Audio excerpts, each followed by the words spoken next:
Hello, everybody. Who Are You is back, and we've got the main man, Mr. Lee Judges, back on for part three. How are you, Lee?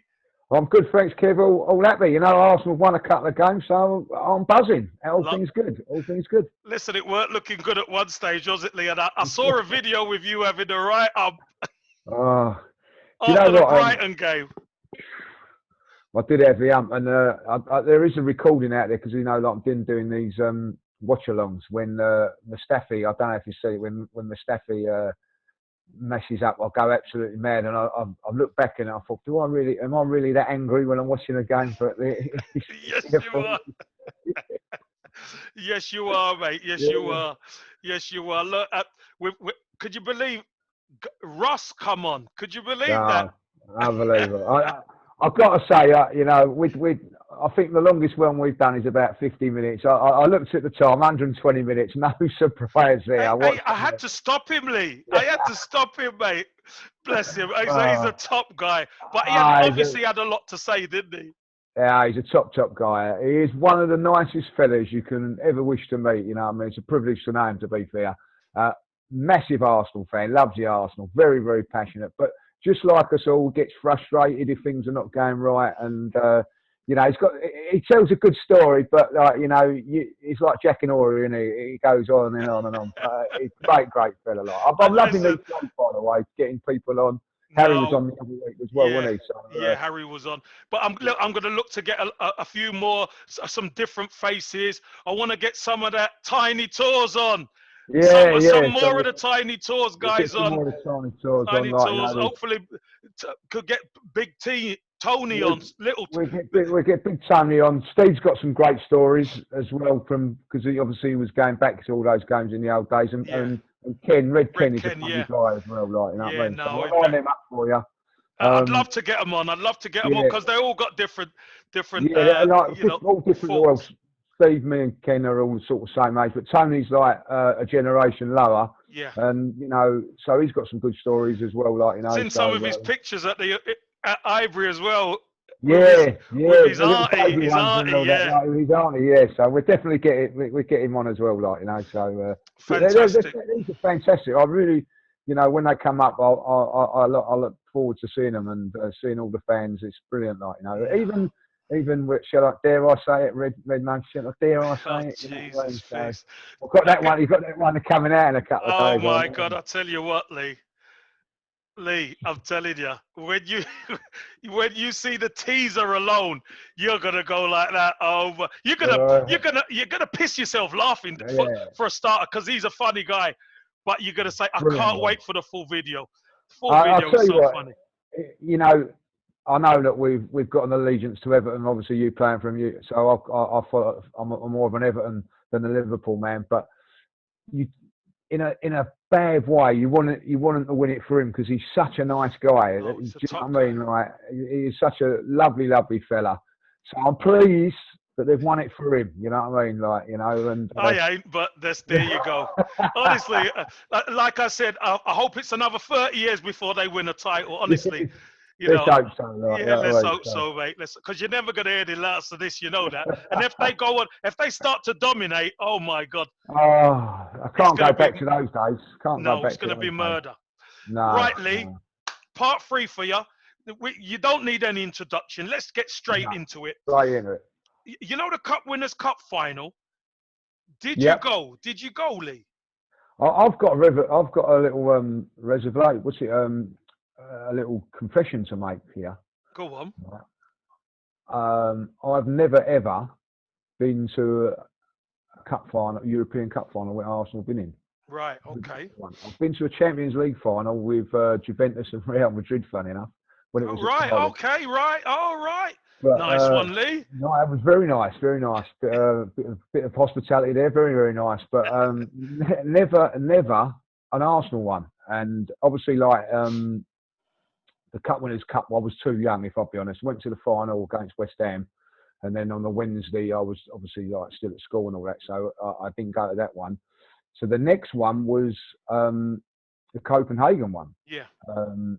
and I didn't go to that, and the reason I didn't go is because I was still playing at the time, and it was hard to get a ticket. You know what I mean? So yeah, it was murder getting tickets. I didn't go. And then the following year in Paris, I had the chance of going, but I ended up having that day. I was in the King's Oak Hospital, you know, next to Chase Farm, having a knee operation. So I watched that game in hospital. So I didn't go to that. So I had to give my ticket up.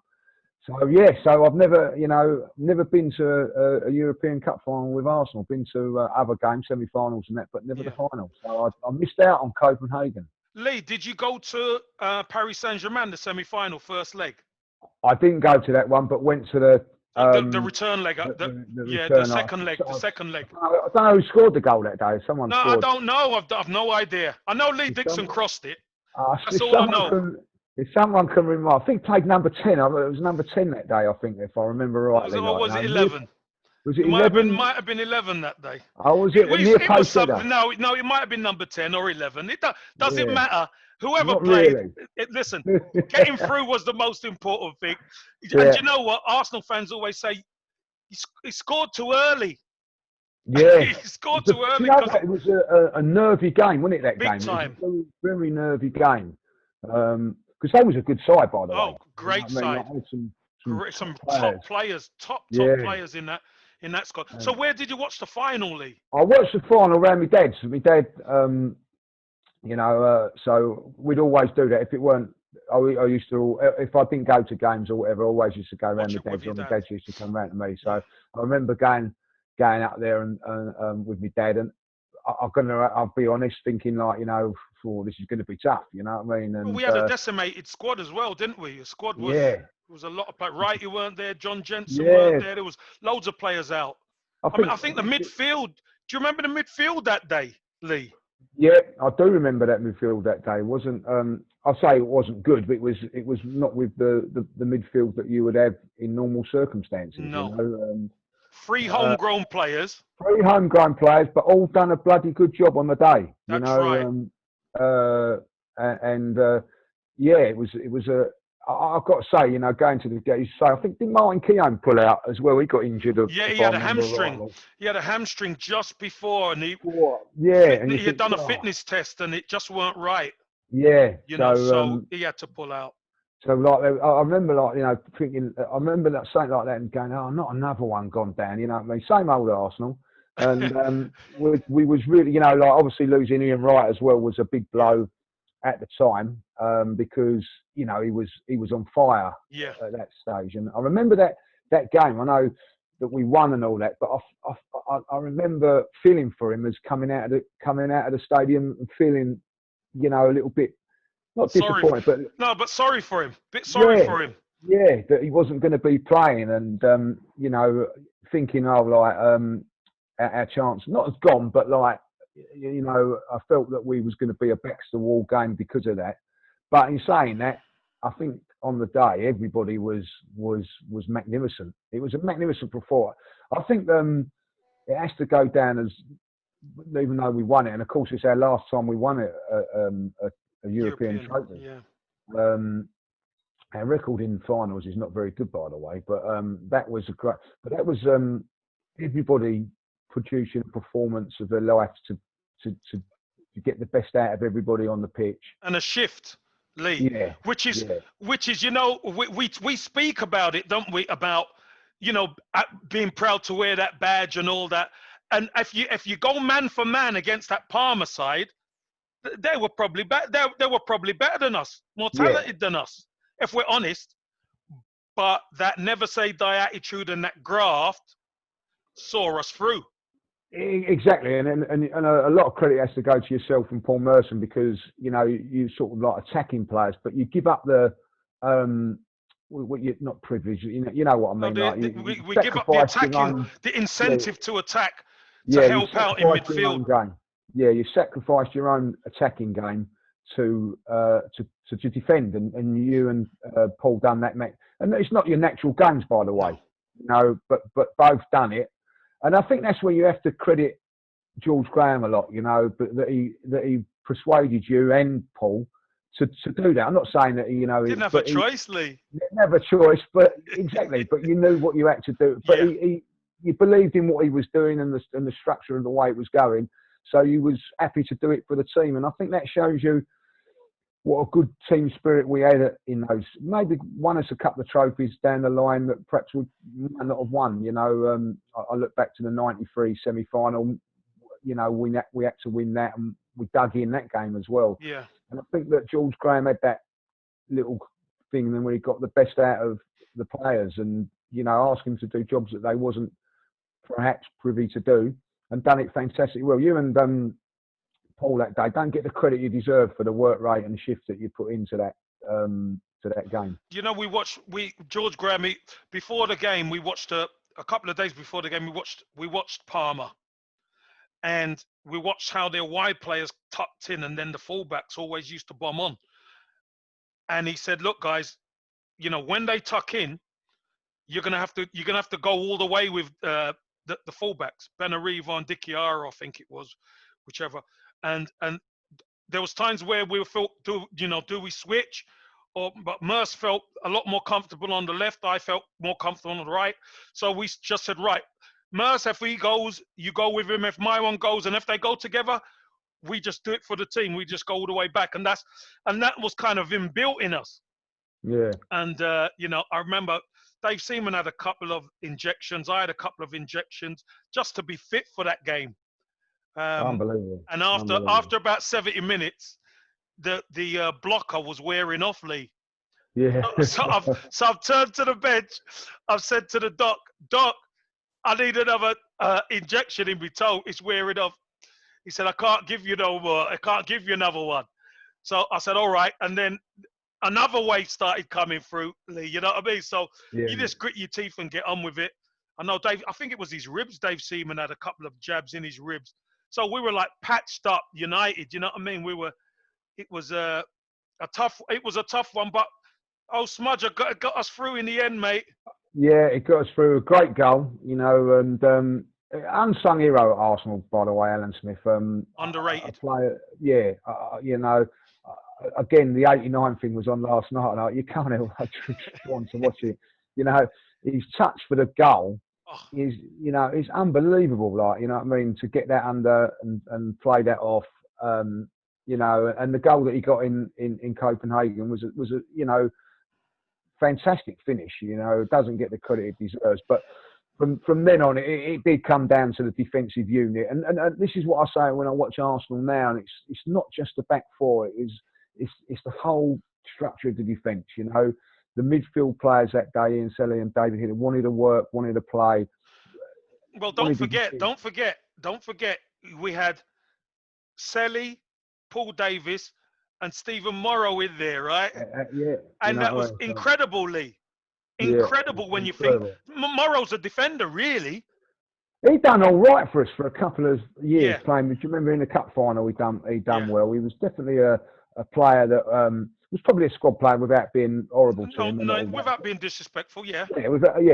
But he come in and done a job. And people say this now about Arsenal, oh, he's not good enough and or whatever, like, you know. But you need those squad players that are so vital to when teams win things, because you're not going to have your Ian Wrights or your top players playing every week. You need to bring in players like that they can. And if you ever look back, Lee, who can do a job? Do a job. We had like the four that from '93 to '94, those winning of the cups. We had Ian Wright, who was the main man. Yourself, Paul Merson, and Alan Smith. That's a good four players in a combination. You know what I mean? Yeah. Now Arsenal, you know, you're talking one or two, but you still had to have those players. And at this moment in time, when we're looking back, Alan Smith was nowhere near a regular in the side. Yeah. But he come in, you know, and for the cups, really, wasn't he? He came in to play the cup games. Cup games. David O'Leary, the before him, you know, done a fantastic job. What people don't appreciate. Yeah. And I think that you've got to appreciate those sort of players. You know, the squad players. Kevin Richardson coming in '89. Paul Davis was one of our best players going up until the infamous game against Southampton. But when Kevin Richardson come in, you didn't miss Paul Davis, and that is the key to successful squad players. You know, and I know they don't get the credit that they deserve. You know, and I don't want to be disrespectful saying squad players, but we, you know, Grimondley was another one going back into Arsene Wenger's years. Yeah. You know, they're very, very important to winning trophies, and we had that. You know, players. It's great that Ian Selly come through. Like, you know, that time there you had, as you say, Paul Davis and Stevie Morrow coming through. David Hillier was about as well. Yeah, Then yeah. done the job. Doesn't get the credit he deserves. He deserves either. Yeah, big time. You know, Arsenal fans can be a bit what's the word? A little bit not unkind. Is the word? You know, not unforgiving. Do you know what I'm saying? Yeah, like, yeah, I know. You know, I know. I'm guilty for it. You know what I mean? But when you look back through the decade, you look at those games, you turn around. I think you forget, don't you? I think a lot of people forget, Lee, because at the time, you would say, you know, you think about 1990, 91 winning the title again. You think, you know, who was that side or who was that squad? And you look at the players in the squad. And it's easy to just bypass it because there's so much gone on since then. But when you actually look back at that squad was a good squad. Yeah. Took on plenty of big challenges and won them challenges. Yeah, no, exactly. And you just think to yourself that when you look back in it, you think, do you know what? He weren't as bad as player. He was a better player than what I thought he was. You know what I mean? Yes. Because at the time, you know, I think when you look back at that era, I think 92, 93, 94, 95, we underachieved in the league. There's no two ways about that. You know, we became a cup side, definitely. Yeah, and we should have been better than what we've done. So you was always probably looking to be more critical than what you should. But when you look back on it, you're still winning trophies, and you know, like doing well in Europe. And I remember like the following year going to Sampdoria were a top side, and we beat them on penalties. You know. Yeah. There were some brilliant performances in there, and if to get those brilliant performances, you've got to have the players, Kev, and it was there. So very true, very truly. And I put that down to George Graham. Obviously, we know what happened with George Graham. Lee, what's your thoughts on Bruce Rioch for that one season, and then your thoughts on Arsene Wenger coming to the club? Because it kind of was it like chalk and cheese, or what were your thoughts on Rioch first? Well, just like, you know, obviously I'm going to, you know, like when George Graham left in 95, you know, there was disappointment in my, you know, because of what he'd done, but also I felt it was the right time. I know that sounds bad on George, what he'd done. I just felt, I remember. Needed change. I remember that season, I've got to tell this story. QPR, it was Boxing Day, and me and my mate Stuart went up to the game. We couldn't get tickets, you know, it was very hard getting tickets. I was still playing then, and so it was difficult. But we said we'd go up there, we'd get them off the tout, and those days you could nick them off a tout, wait till it was 3 o'clock kickoff, and then you know they'd bump it down to the pittance. Yeah, you get them for nothing. So you get them, like, you know. So we waited, and then he went, "Oh yeah, I'll go and have them." So we got into the game in the North Bank. Freezing cold day against QPR, 0-0. It was a horrendous game. It was so bad. There was about 20 minutes to go, freezing cold, and Martin Keown and Paul Merson were warming up on the bench. So I turned around to Stuart and says, "Got to bring Merson on last 10, 15, try and win this game, you know." Oh no. He brings on Martin Keown, plays him in midfield. And I said to my mate Stuart, I said, "Right, come on, let's go. I've had enough of this." You know what I mean? We went freezing cold, 0-0, got back to the train station. It was 0-0. Waste of a Boxing Day. You'd had enough. You'd had enough, Lee. Thank you, George. Ruined my Boxing Day. And as much as I love Martin Keown, he's no midfield player. He could come in there and do a job, but, you know, you're looking to win the game. And I felt then that it was time for George Graham to go. And so it was a disappointing time, but I felt it was the right time. Who's going to be the next manager?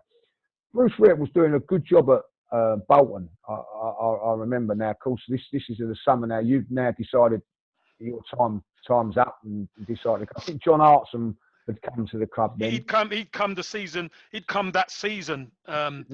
94-95 season, because there was him, Chris Kiwami, and Glenn Elder. You remember? Yeah. Glenn Elder came, and stuff. So they finished out the Right. season. Yeah. And they moan about Pepe now, like, do you know what I mean? Like, Yeah. you think, like, you know, like, and out of them, Chris Kawan done really well at Ipswich, and this is what's, you know, when you say done really well at Ipswich, but it never quite clicked for him for At the Arsenal. Arsenal, yeah. Never quite clicked with him, like, you know.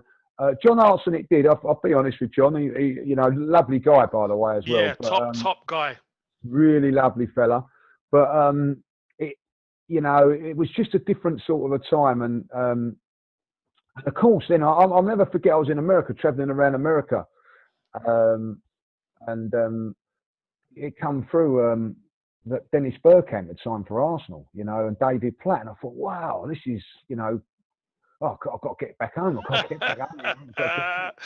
So it was an exciting time. It was a really exciting time, and do you know what? Because of the Dennis Bergkamp signing and this new sort of fit, I never really had an opinion about Bruce Rioch or nothing. There was just like, you know, it was Dennis Bergkamp playing. It was quality, you know, signings, yeah, quality signings. Quality signings, and so I never really thought about it. And then I think it was halfway through the season.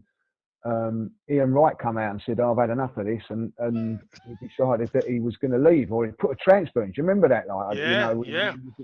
Well, I was in touch with Wrighty quite a bit.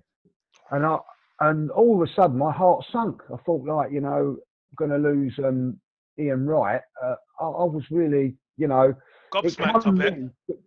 I know this is bad, really. It did become, well, is it going to be Bruce Rioch or Ian Wright? And as far as I was concerned, you know, if it was going to be on a voting station, there's only one way I was going. There's only one winner. Like, there's only one winner. And thankfully, David Dean, who I think was a fantastic Arsenal person, but was a fan as well. Yeah. Thought the same as the fans, you know what I mean? And so he was obviously like, no, we can't let Ian go.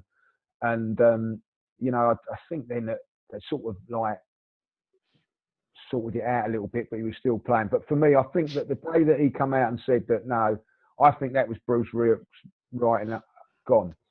And I think that he gets criticised, Bruce Rioch, but he got us to 5th in the league that season and set us up nicely to go on to the next man, you know. And I remember, was it like I think like a week before the season started, they sacked Bruce Rioch, and Pat Rice was put in charge, you know. And you're thinking, my God, what's going on here? The same thing for Arsenal was then. I'll never forget this. Johan Cruyff was being mentioned for the job, and I was so excited about that, you know. I bet you were. Johan Cruyff, you know what I mean? And I'll never forget. It come out in the paper. It's out of Johan Cruyff and a fellow I've never heard of, Arsene Wenger. Like, you know what I mean? And I said, I bet they go for Arsene Wenger. Never heard of this bloke. You know what I mean? They're going to go for him. We've got a chance of, you know, like, so it was very similar to the George Graham thing when we was mentioned Terry Venables and all that. And we ended up getting like George Graham, and it was a bit of a deflation to it. And then there was this bit of deflation when Arsene Wenger was announced. And then when he came in, I thought, oh, God, who's this bloke? You know what I mean? Like, do you remember the big bins? Yeah, the bins he had on, and the press hammered Arsenal, didn't they? And they did hammer Arsenal. But what he'd done, which was fantastic, was that he brought in Remy Gard and a certain Patrick Vieira before he actually took over. And this skinny, tall player come on against Sheffield Wednesday. There's always pivotal moments. I don't know if against Sheffield Wednesday, funny enough, when the 7-1 game for you, the cup finals, and now this moment come on. We was not playing particularly well and that day, and then I think Ray Parlour got injured, if I remember rightly, and on come Patrick, and it was just a revelation. I just thought, oh my God, there's my man, there's my new Arsenal hero now, like, you know. And Ian, I think Ian scored a couple of goals that day, and all of a sudden you was thinking, so well, if he can bring in a player like this, and he ain't even here yet, what is he going to do? And I think Paul Merson had just come through all these troubles by then, was looking fit, and all of a sudden we obviously Arsenal come in then and played against Blackburn, right? He got another couple of goals, and we was looking like a fantastic team there. Again, I'm going to say like Arsene Wenger, we come fifth that year, and I'll never forget. I'll never forget this because my brother still holds me to this. When we sold Paul Merson, as you know, Paul Merson's one of my favourite players. That season, we he sold him to Middlesbrough. You don't know the ins and outs of it. Paul's come out and said, the reason. Well, he told us the reasons why that he left. A little bit of financial and whatever. But at that time there, I said, right. I said, I'm not going over the Arsenal no more. Getting rid of Paul Merson. That's it. Like, do you know what I mean? Like, Liam Brady, Frank Stapleton, Charlie Nicholas, Paul Merson. What's going on? What's going on? Always get rid of my favourite player when a new manager comes along. And I would say, like, it's unbelievable. Like, all the times that it's happened. Do you know what I mean?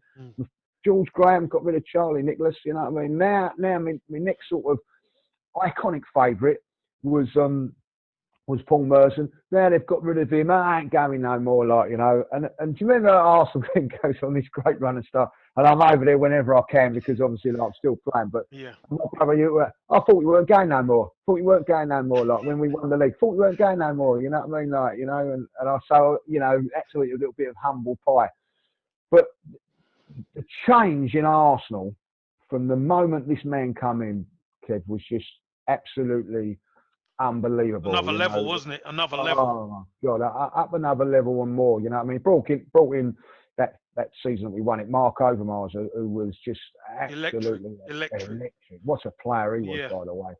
Petit, I think everybody goes on about Petit, but it took him a little while to settle into the Arsenal side of that season. And when he did, that is when Arsenal went up. Oh yeah, yeah. And, I've got to say I loved him as a player. I know your mate Don gave him a bit of stick in that Everton game in the when we won the league that day. Obviously the Tony Adams goal, but he could fight fire with fire. These two boys, Vieira, and what I mean, like I'd love to speak to Don about tough and solid, because you wouldn't want to like Don Hutchinson that day put himself about big time. But I look back and I think really that's all he could do, because if you wanted to play with these players, they could wipe the floor with any of them. Patrick Vieira doesn't get the credit he deserves for what football he was, and Petit could play as well. If you wanted to mix it, they'd mix it as well. You know what I mean? It was a great twos.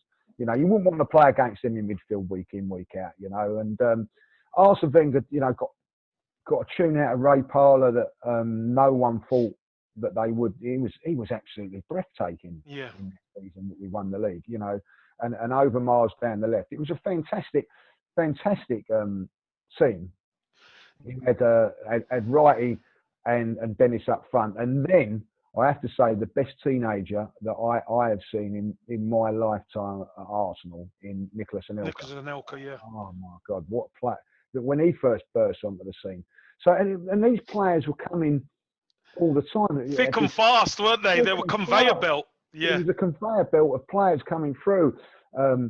Freddie Ljungberg become to the side then, and you thought, well, who's this kid? And it just turned out to be an absolute fantastic player. We then lost Mark Overmars, which was a big blow, and Petit at that time. Yeah. Well, in comes Robert Perez, who I think was probably one of the most gifted players that I've ever seen play football at Arsenal.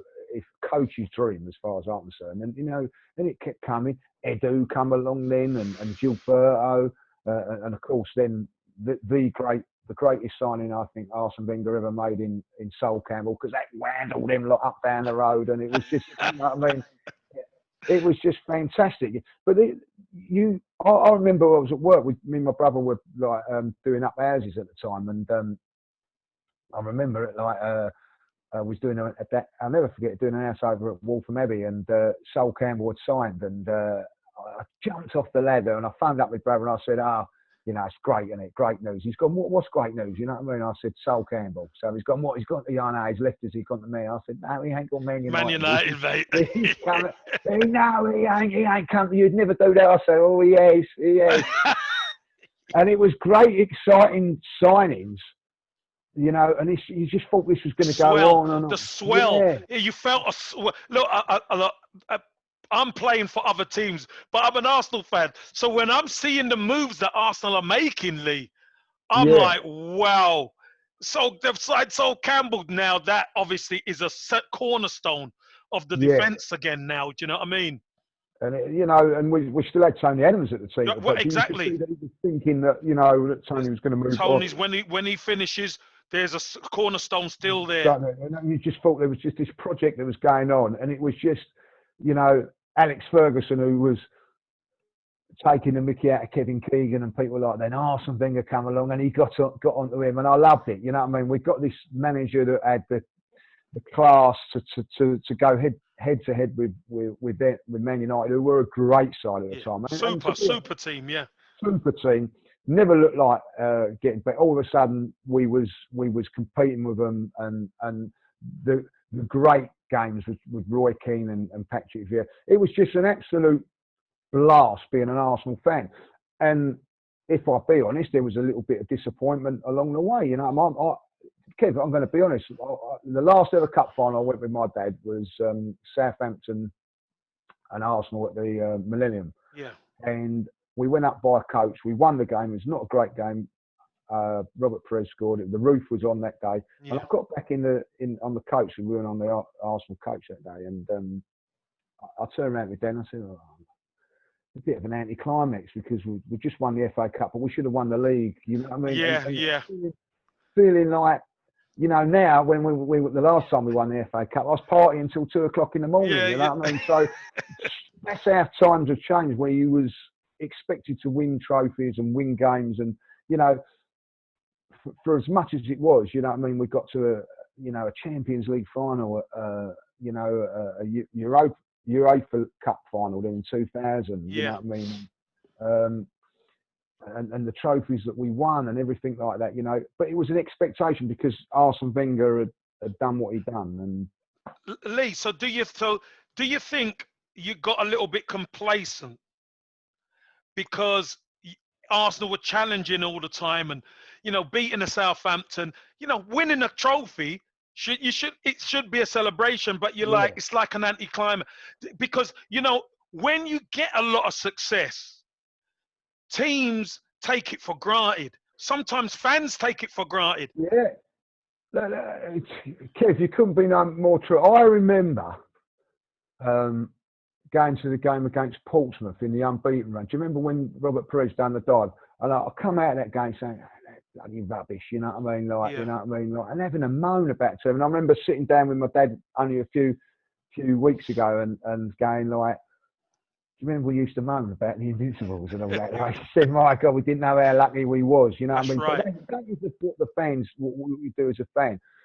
The one thing I've always regretted being an Arsenal fan is that we've never dominated.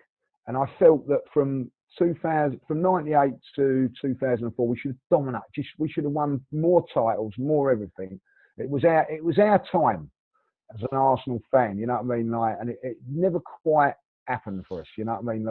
In the way that I would. But look at the things that we've done. 2 doubles. You know what I mean? The 71 team was glorified all those years to win the double, and all of a sudden we've done it in 98, 2002. It was beginning. Lee, but I've got a theory on that. And here's my theory on why that Arsenal team never dominated. It's because they're in London. And because they play a lot more derbies than anybody else. That's why it's so much more difficult. And I don't want this to come across as an excuse, because there's no excuse. But it's fact. A London team plays more derbies than anybody else. There's a lot more riding on a lot of the games that you play in London. Your Liverpool, they'll have probably 2 or 3 games, which you could say are marquee games. They'll have big games against the big boys. But those derbies, Arsenal are in wars with Crystal Palace, Spurs, Chelsea, West Ham. Yeah. At times, Millwall have been up there. You look around QPR, we even chuck Watford in the equation. You talk Charlton. Yeah, Charlton. And even though, Lee, Arsenal win most of those games, it still takes a bit out of you because it's the pressure. that you're supposed to handle. It's still a London derby. You know how much it means to the fan base. What's your thoughts on that, Lee? Yeah, I think it's a great point. You know, listen, when we played Spurs, you know, we was by far a better side than Spurs, but they, you know, even if Spurs took 2 points off of it, it was a moral victory for them. So they was always, you know, I hated going to White Hart Lane at the time because if they had nothing to lose. If they got a draw, they could mess us up. You know what I mean? Like that's how I felt, and I get that what you say about West End. The local derbies are always, you know, you played in local derbies, so you'll know it more than me. But even when I played in local games around here, there's always that little bit more, you know, around this edge. area. There's edge to it, isn't there? Yeah. You know, I know it's not the same, but in Cheshunt we've got about 4 or 5 teams, non-league teams, all around the same thing. When you played against those teams, they were good battles, and yeah, you know, like as you say, you know, it would be in those sort of games, there'd be a little bit more kicking, and you know what I mean. And there's an edge. There's a lot of more edge to it. There's an yeah. edge to it, definitely. There's So, more of an edge. I think that may be the case, and we you know, like blimey, Wimbledon would give you a tough game every Sorry, I missed them out. Wimbledon. I mean, they were party poopers, that lot, weren't they? You know. And they love to turn over the Arsenal. You know what I mean? Like Vinnie Jones has always said he always done well against Arsenal. Did Vinnie Jones? Said, oh, we used to love going down to Ivory and turning you over up there, like, you know. So we've had to endure that, and I suppose that is a great point. And one of the, I suppose, hazards of being in London team is that, you know what I mean? So, and you've got that even with Crystal Palace and Millwall, like it seems that, you know, they want to dominate, you know, and they want to put one over the North London. Oh, big time, big time. Us or Spurs, you know. So, and of course West Ham, there was always a, you know, a difficult place to play, you know. So, and then you go to West Ham and you'd get a 2-1 win, and it was a hard fought game, and then the next time Man United have won their 3-0. What's going on here? Yeah, like, it's because it's not the same. You know, it's not the same. It's not the same for the fans want to win, but you know what? That local pride, Arsenal, Arsenal's London, so we want to take the game. There's a lot more riding on it. Yeah, and I think that, you know, the one thing also that I don't think helped Arsenal, and I'm not making this an excuse, is that the likes of Sam Allardyce and that, and Tony Pulis, and credit to them, I'm not going to criticise them for that. They see that you couldn't beat Arsenal by playing football, so there was that thing of like, right, well, we'll kick them. Physical element. We'll be physical against them, and they'd will. And I don't think that we ever got the protection we deserved, you know, from the referees and all that. They'd let it play on. I'll get that, you know, and we took nasty injuries. Lee, if we're brutally honest and we're talking open here, Fergie done that to Arsenal at Old Trafford.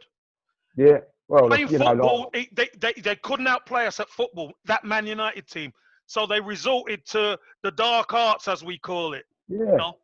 They did. They resorted to that, and the referee was a disgrace that day.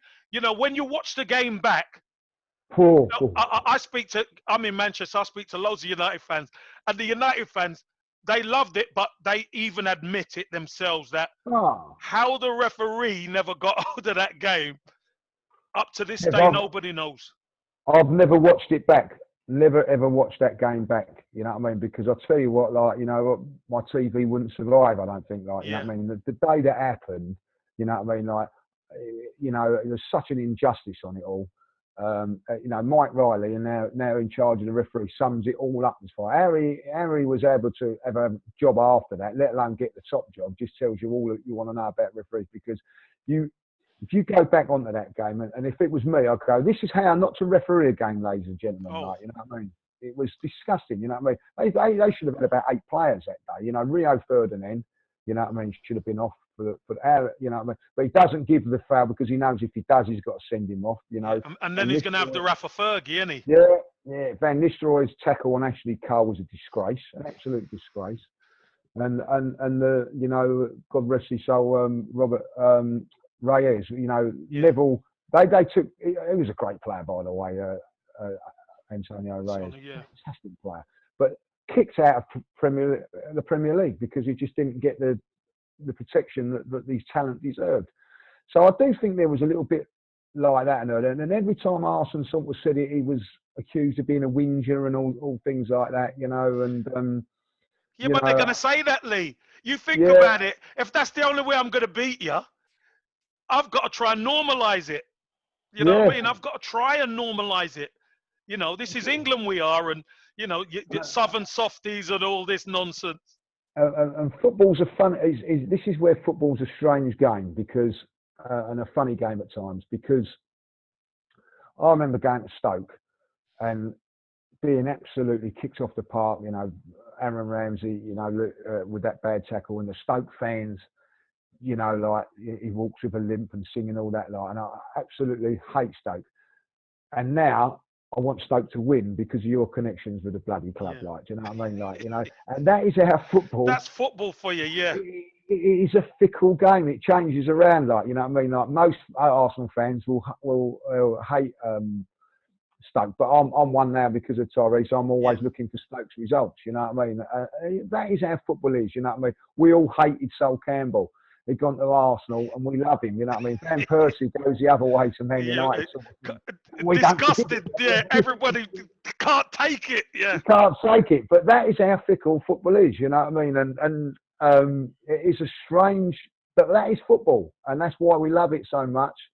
You know, if we all hate Harry Kane, but if Harry Kane become an Arsenal player, it's all forgiven Harry, like, do you know what I mean? Oh, that's how it is. No, of course. That's the way it is. So Lee, look, let's move on. What are your top 3 Arsenal sides in no particular order? Because what I don't want to do is say Premier League era, because there were some top sides before then as well. So in your head, what are your favourite 3 Arsenal teams or eras? Well, I think that you've got to look at that. The Jules Graham one from 80, 89 and 91. 89, 91. Yeah.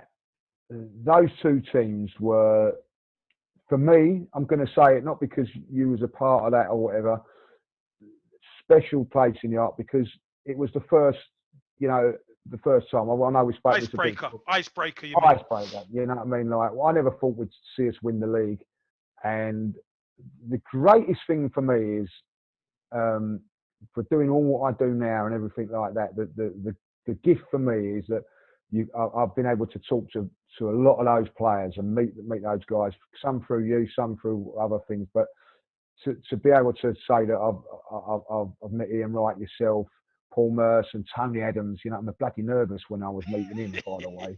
Nice. But what a guy, you know what I mean? And you know, being able to speak to Mickey Thomas about that night, Nigel Winterburn, you know, fantastic. So I think because of that special bond that I've got with the players growing up that time, will always be a great time. And I have to say, following the Arsenal those days and being on the terraces and the atmospheres and all that were just different class. So you always have to look at it and say they were great times. I think if I've been really honest, Kev, the 91 team was better than the 89 team. I just think it was. It was a lot more balanced. It was a lot more balanced. Well, a little bit more oil in the machine, if you know what I mean. Like, it was just a great team. And this is a funny thing when I look at it now. When I go to games now, I don't expect Arsenal to win. You just don't know what you're going to get. I used to go to games in 91 and expect us to win games of football. Yeah. Home or away. You know, I remember going to Anfield. Do you remember when Merce, you know, very similar goal, and he's going to take it, and he puts it in. We win 1-0 that day. I expected us to beat Liverpool that day. I expected us to go up there and beat them, you know, and I wasn't disappointed. And there wasn't many times in that 91 team, by the way, that I was disappointed coming away from the game. You know what I mean? The biggest heartache was the semi-final, as we all know. Yeah. Because realistically, Kevin, I've learned a lesson from that day. I expected us to win that day, and I thought we would, and no way we was going to lose to them. And that was a hard lesson. But that is what Arsenal had done to me at that time. You know, from going back in the 80s when you were just enjoying going because you and basically even with the Charlie Nicholas era, I used to follow Arsenal for Charlie Nicholas. If Charlie Nicholas was playing, that was the big thing, because you didn't know if he was going to win, lose or draw. But this team give me that. And I think that gave me the basis to where I am now as an Arsenal fan, the expectation, you know. You had confidence, didn't you? Confidence, you know what I mean? Like, you'd miss a chance and I'd have a go at you, because you'd expect you to score that goal, you know what I mean? It was an expectation. And I think my next favourite team would have been the '98 team. I've got to say that. You know, it had players in there that, you know, for me, you know, Ian Wright was a big favourite of mine. Patrick Vieira had become a big favourite there. Tony Adams still there, doing what he was doing. The famous back four. Yeah. It was just you know, and the football then, Kev, I've got to say, you know, I thought we played some great football in '91. People don't give that credit team of what it was. You know, I think we was top goal scorers, and I think conceded 18. Conceded only 18, yeah. Yeah, you know what I mean? It was fantastic. But this team changed, I think, changed English football. It changed it all with the team. You'd have played against this team as well. Yeah, so, yeah. You know Jeez, I mean? Did I? Yeah, Jeez. You know what I mean? Yeah. And I'd imagine, you know what I mean, that even though that they were your mates, Keown and Adams and Bo, they weren't going to give you no. And I love that about it. So it doesn't matter if it was your mate; they're going to come through you. And listen, we'll have a drink after. Yeah, and there was. We'll be friends after. No friends on the pitch. As soon as you cross the white line, you're getting it. That's the way. That's the way we train. So yeah.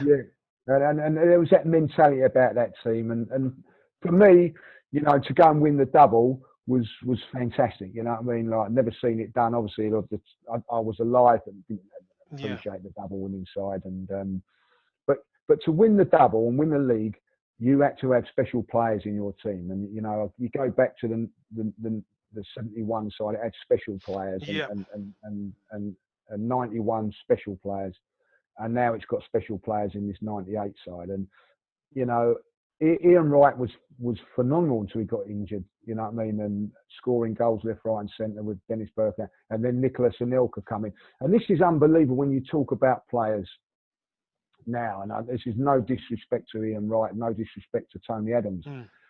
The players, you know, Ian Wright, you know, oh God, what are we going to do when Ian Wright leaves the football club? Well, it's going to be a disastrous day.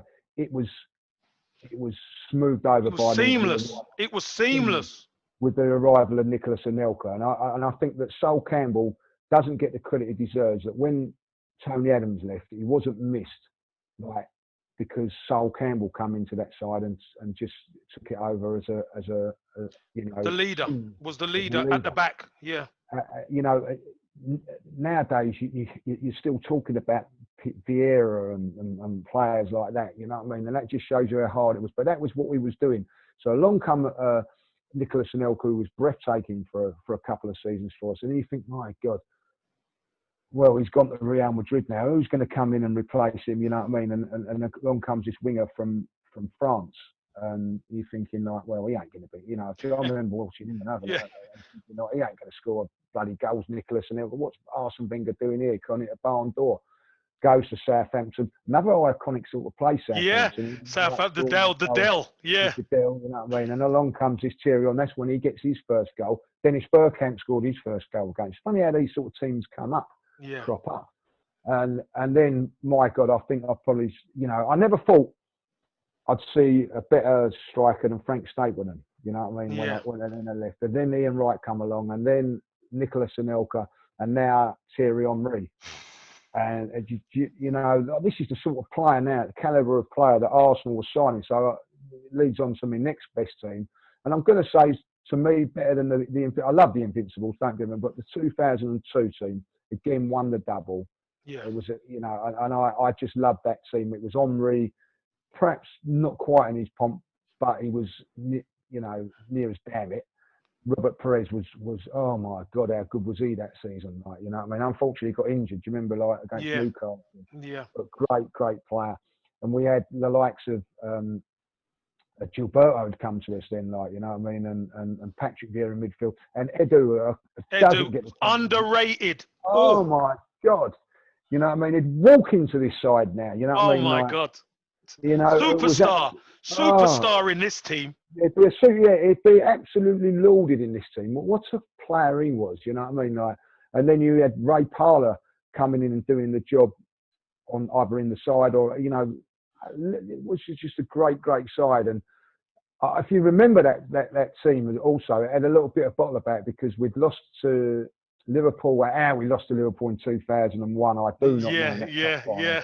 I would not have liked to have known John then. I'll tell you that because we would have fallen out after that game. You know what I mean? But we were absolutely. You don't want to know him now. I'm telling you, Lee. We just absolutely dominated that game, and we ended up losing it, and that was a heartbreaker. And then we're going into the next season, you know, and we go to Chelsea, and we managed to win that game. And do you remember the game at Old Trafford? Unbelievably, a quick little story about that. I had a cup final that week, and we was playing our cup final on a Tuesday. And my mate Richard, who was working for a brewery, said, "I've got us hospitality for Man United on Wednesday." On really? Wednesday. And I said, "Oh, fantastic!" So he said, "I've got me, you, and Stuart. So we're going up on the Wednesday night. Having a night there. All this hospitality. Arsenal going to win the league. Fantastic." So gets to the Monday night. Gets a phone call from the manager. The game's been changed. To the Wednesday. To the Wednesday. I said, "You're kidding." So you know. So I said, so I said, "What do I do?" And I'll never forget, I went to my dad and I turned around and said, "What do I do? I've got a cup final now. It's been changed for I've got a great day, Tuesday and Wednesday. It's now changed to the Wednesday." And my dad said, "You know, you can always go to the Arsenal. The Arsenal will win the league again, son. Don't worry about that. Like, you know, but your cup final's a cup final." So I ended up playing in the cup final. We bloody lost that cup final. But lost it to Chisholm, you know what I mean? Unbelievable. But anyway, that's another story. But then I managed to go, so I didn't go. So Stuart went up there, and I missed out on that. What a great team that was. Winning it at Old Trafford, unbelievable. Will Tord and all those boys, fantastic guys. Terrific side. You know, no Thierry Henry that day, no Tony Adams that day. And I'll tell you what, if you ever want to look back and people say, and this is why I've changed my mind over lockdown, who is the best player to ever play for Arsenal? And you know, Dennis Bergkamp, Thierry Henry were fantastic. But if we don't have Patrick Vieira, we don't win none of these trophies. Just watch him in that game, and just tells you how good that boy. His control of the midfield. Oh God, it just and that's why for me he's the best Arsenal. Whenever I've changed my mind now, when people say who's your best Arsenal player, yes, Dennis Bergkamp was that, but you're allowed to change, Lee. Yeah, I think I am, and I have changed to Patrick Vieira because I just think that he was the catalyst of all Arsenal's good stuff from '97 to the day he left. You know what I mean? Arsenal won trophy after trophy after trophy when he played for this football club. After that, it's been not as prominent. And I've got to say this, you know what I mean? He took over from the best captain at Arsenal. Arsenal have had and done an unbelievable job. Unbelievable job. And again, become, you know, a captain in his own right. And I think that has to be lauded as well, you know what I mean? To lead, you know, he led Henry, he led Bergkamp as well. So a massive admiration for him. Yeah. You know what I mean? No, I back you on that. And by the way, 3 absolutely unbelievable sides. Well, really, you could really say that 2002 team morphed into the Invincibles. So it's kind of, they're connected anyway, aren't they? Well, I think in 2003 we should have won the bloody double again that year. We should have, you know what I mean? We obviously beat Southampton. We lost the league. Do you remember Leeds that day? I think we had 103 shots and they had 1. You know what I mean? And got done. We got done. You know what I mean? Absolutely done. It was a devastating blow, but that was a really, really good side. But the 2002 side prompted Arsene Wenger to turn around and say, we can be invincible, because that 2002 season, we went the whole season unbeaten away from home. Now, to do it away from home, you know, easier He's to do hard. at home. That's the hardest part. The hardest thing. So I think that's what prompted him to say it in 2003. Do you remember he got ridiculed for it? Yeah. Absolutely ridiculed for it. and then to go and do it. What a a dream, an absolute dream. And then Arsene Wenger, of course, with the 2005 get to the cup final again, and then the Champions League. Wonderful, wonderful time being an Arsenal fan under him in that era. You know what I mean? Absolutely wonderful. Lee, it is wonderful, but I just want to touch on something that I think is quite dear to you and I, and I'm sure a lot of the fans who are going to watch this. Has Arsenal lost touch or connection with the fan base, do you think? Whether it's the owner, the owners, do you think the club is still the same as it was? No, I don't. And I don't blame the players for this. I don't blame the owners for this. I just think that it's the move from the stadium done that. Because if we were talking about this the other day. I remember going to Arsenal. My dad walking me around Highbury, and there was the window in the east stand that was open, and my dad would say, "That's where the players." Yeah. Just remember that was there, like, what I mean? So as a little kid, I remember, like, there used to be steam coming out of there. Yeah, that's right. Like the flu and everything. Yeah. You know what I mean? Like, and you think, like, so you'd know where to go, and then you'd be walking past it, and players would be hanging out there at times, and you know what I mean, like when it was a good time, and then you'd wait around the clock end, and you maybe get a glimpse of the players and things like that, and it was a little bit more accessible to meet players. Now it's completely changed. You know what I mean? When you go under the tunnel for the players and they drive out and all that. And to credit to the players now, when they do come out, you've been at Tollington, Yeah. they do stop and they do have a little wave if they can. And so there is that thing, but it's not the same where you felt as close to the players. And I still believe it's to do with getting near to the players in when the North Bank, the players were right on you, and players like yourself, Ian Wright and all that used to jump into the crowd and all that, like, and things like that. And I remember, like the youth team end and all that, like, you'd be able to talk to them, like, Kenny Sampson was the left back. People would pat him on the back as he'd go and pick up the ball and things. Yeah. Like, I've touched the player and things like that. Just those which you can never do now, you know what I mean? Like, even for safety reasons. No, or whatever. of course. It was accepted to do that. And we've spoken about this before. I was, funny enough, watching our show when we was reminiscing back about the old days and all that. You'd win a trophy and you'd go and have your photo done with it. And, you was allowed to walk on the pitch at the last game. All those sort of little things now are not there no more. And I think that's just what loses the connection. I don't look at it as the owner and things. I just think that this is the way football has changed, and not for the best, Kev. I've got to say that. You know what I mean? Like, you'd love to be able to have your photo with the Premier League with the red and white ribbons on it and all that, like, and they just don't do things like that no more. And I feel that is a shame. And Lee, I think it would be, the gold trophy. How many fans would love to take a picture with the gold trophy? That's major. It's incredible, and that's up in the director's box. I've been fortunate enough to been in there and been able to see that. But like, there's a lot of fans, Kev, that probably not have even seen that. Don't even know what it looks like. You know what I mean? I've seen a photo of it or whatever. But that's my point. I know the players on that side, but I mean, I'm also talking about the club, that connection.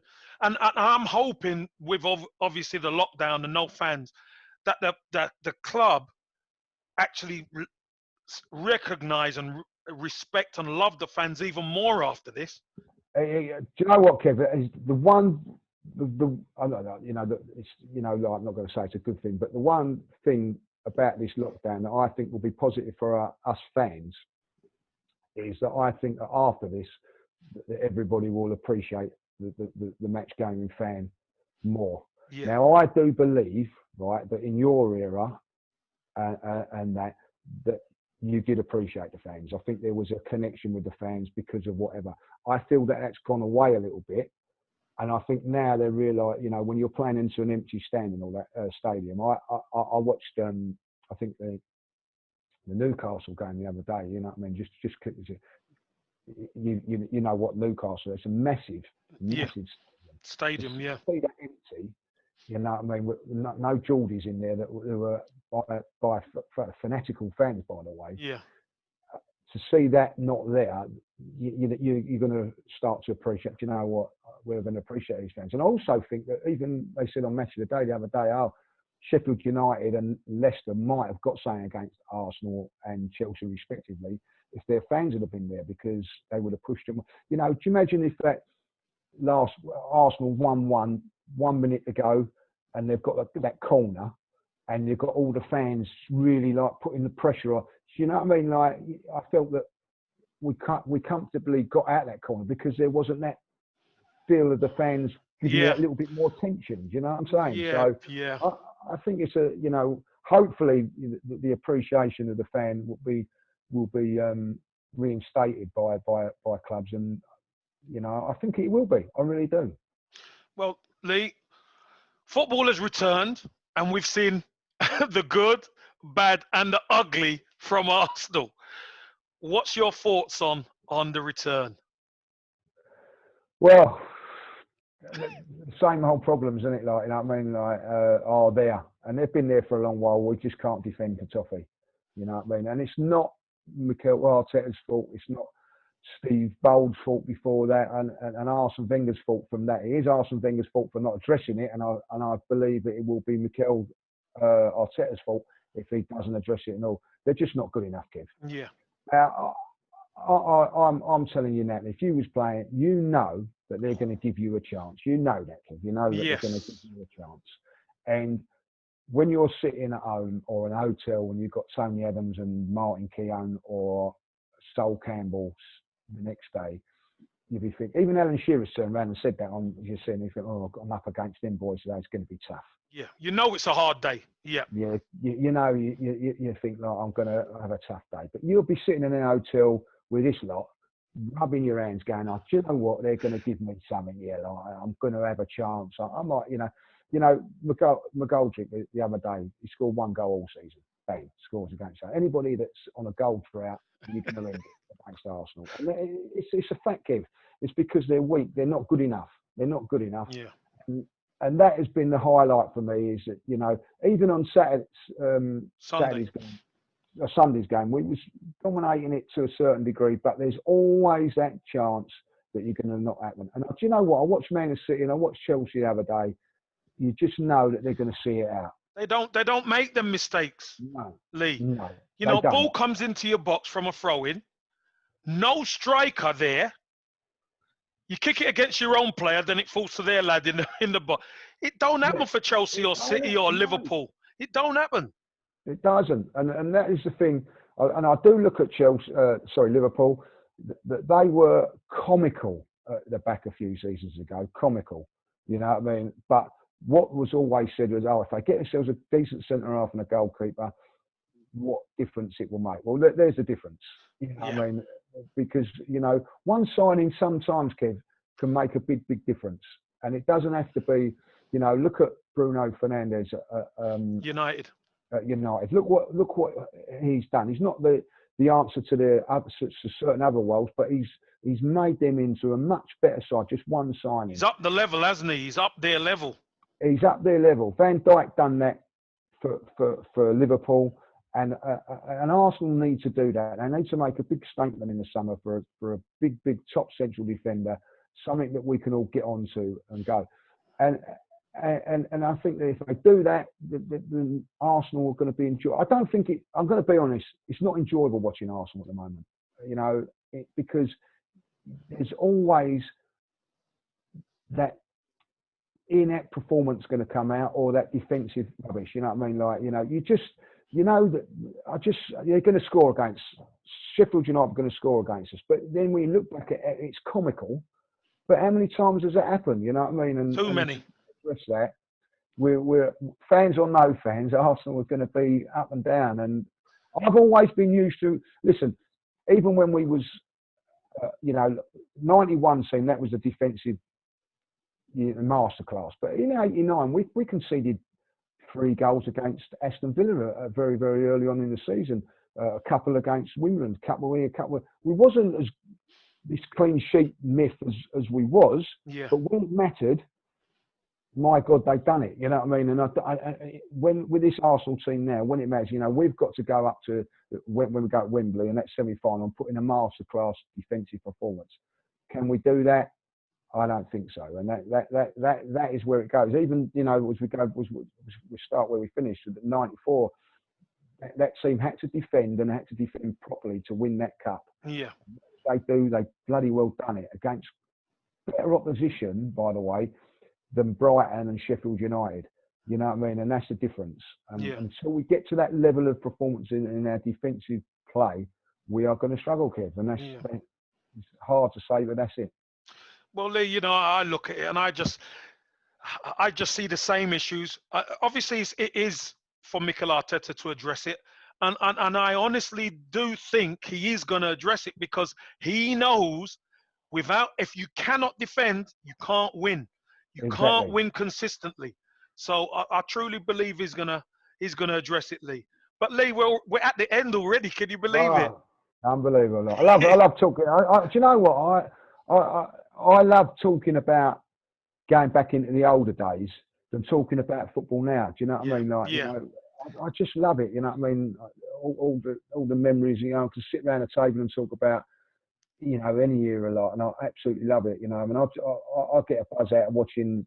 You know, I'll put it up on Twitter today about the '71 semi-final. If you get a chance, I love all that stuff.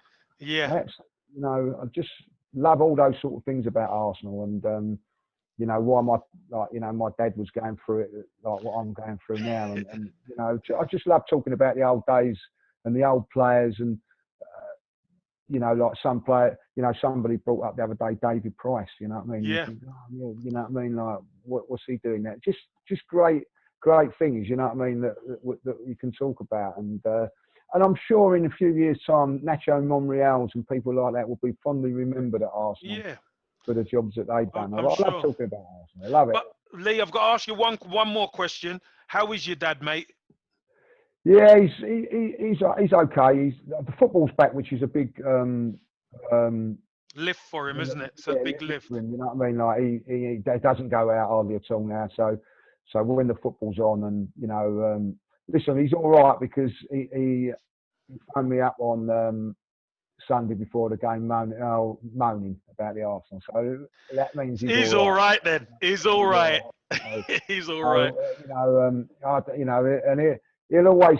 One of the things good about the old man is if we've lost, he'll phone up and go, "Oh, I can't believe you're wasting your time going up there and watching rubbish and all that." But if we've won, he said, "Oh, I bet it was great up there today." Yeah.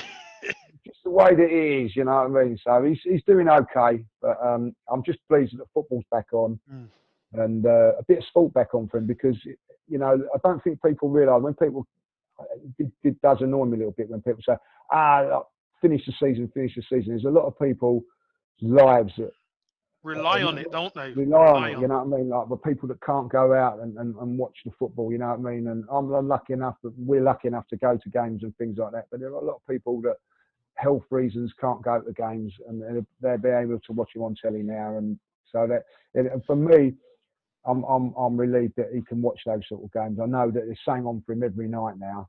You know, like especially at the moment, it's thick and fast, isn't it? Every game, you know, he'll be watching. Like my dad will be watching championship games tonight. He'll be watching them all. So nice one. So that's good, like, yeah. So thanks for asking. No problem. I'll say that you've asked as well, like. Just let him know. Hey, he can watch this, can't he? He can watch. Yeah, I'll send him round again. When am I going to watch these Kevin videos? So, like, you know, you're gonna have to get me computer, get him to watch them. Computer and set it up for him, like, you know what I mean? So nice he can watch them. So give him an hour to do or whatever, like, you know. Yeah, Lee, again, I thank you for your time, mate. This is part 3. We're probably going to get to 33 before Red Nose John gets the number. Before Red Nose John gets the number 3, I tell you, because I tell you that was terrible. I know he's up next, and it's like a horror show. You're going to have to watch it. Do you know what I mean? Like, you know what's coming. You know what's coming. You just don't know. Yeah, you just don't know when, but you're going to have to watch it. You're going to have to watch it. You know what I mean? Like, draw the curtains. Draw the curtains, mate. Listen, Lee, thanks again, pal. And no worries. You take care. Lovely. Thanks, Cheers, Lee. Bye, mate. Ciao, mate.